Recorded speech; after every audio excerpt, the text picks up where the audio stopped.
అది నగరంలోని అత్యుత్తమ పాఠశాలల్లో ఒకటి. ఆమె అత్యంత ప్రతిభావంతురాలైన విద్యార్థులలో ఒకరు. అది భారతదేశంలోని అత్యంత అందమైన ప్రదేశాలలో ఒకటి. ఇలాంటి వాక్యాలను ఇంగ్లీష్లో ఎలా చెప్పాలో ఇప్పుడు చూద్దాం. దీనికి గాను మనం it is one of the plus superlative adjective అనే స్ట్రక్చర్ను ఉపయోగిస్తాం. అది అత్యుత్తమమైన వాటిలో ఒకటి అని చెప్పడానికి ఈ స్ట్రక్చర్ను ఉపయోగిస్తాం. అది నగరంలోని అత్యుత్తమ పాఠశాలల్లో ఒకటి.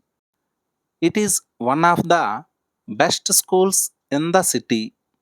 It is one of the best schools in the city. It is one of the best schools అంటే అది అత్యుత్తమ పాఠశాలల్లో ఒకటి. ఇన్ ద సిటీ అంటే నగరంలో. It is one of the best schools in the city అంటే అది నగరంలోని అత్యుత్తమ పాఠశాలల్లో ఒకటి.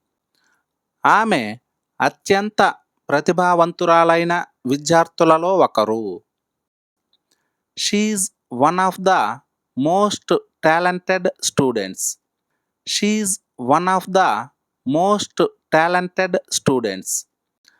అది ప్రారంభకులకు అత్యంత ఉపయోగకరమైన పుస్తకాలలో ఒకటి.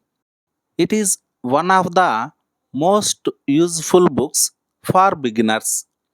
It is one of the most useful books for beginners. అది భారతదేశంలోని అత్యంత అందమైన ప్రదేశాలలో ఒకటి. It is one of the most beautiful places in India. It is one of the most beautiful places in India. అది ఈ షాప్లోని అత్యంత ఖరీదైన ఫోన్లలో ఒకటి. దీన్ని ఇంగ్లీష్లో ఎలా చెప్పాలో కామెంట్ సెక్షన్లో కామెంట్ చేయండి.